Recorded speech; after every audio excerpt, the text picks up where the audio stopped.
No matter the produce, whether it's blueberries, peaches, or onions, producers here in Georgia and all over the country rely on H2A workers to get their products out of the field and out the door to the market or to distribution centers. One of those produce operations is Southern Valley Fruit and Vegetable. We rely heavily on our H2A workers because of the seasonality of it and the sheer volume of people that we need to make that crop, to get it planted, to get it harvested, and then get it cleaned up in each of those different locations in which we're operating. And so we have supply chain agreements with retail partners and food service partners, and they're expecting us to supply them so that they can feed people with it. And due to their dependency on their H2A workers, when COVID-19 presented itself in early March, they had to scramble to try and protect their workforce. What we were trying to do is keep our workforce protected, safe, and healthy.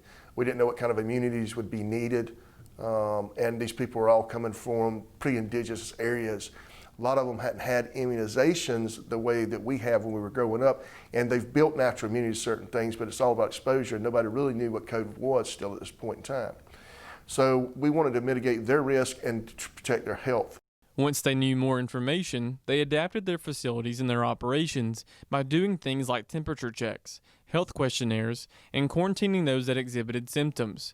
They even went as far as bringing in supplies for them so that they wouldn't have to be exposed to the virus. What we did at this point, we tried to figure out a way, because we already feed all of our people and house them. We feed them 3 times a day, 7 days a week. So we already have a cafeteria and everything to provide for that. But we knew they were going to need supplies outside of that. Basic things, soap, razor, shaving cream, whatever, shampoo, whatever, those kind of things. So at that point, we realized if we're going to do this, we have to create an environment for them where they're able to get everything they need, and they don't have to go out and they don't have to worry about becoming sick or somebody else getting sick and coming and making them sick. Those steps to keep them safe and healthy were extremely important to them because not only were they relying on them for this season, but they're relying on them for future seasons as well. We wanted people to be healthy. We want them to get rested well at night, be comfortable where they are, and to be able to come to work every day. And there again, it's an interdependent relationship. We do the things we do, and they work for the pay they're getting. And we make sure that we're doing the things we do where they will come to work and be repetitive with us.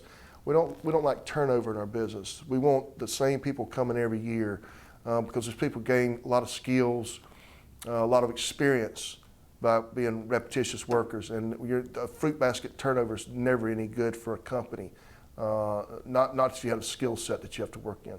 So it's very important to us to keep our employees healthy, happy, and wanting to return.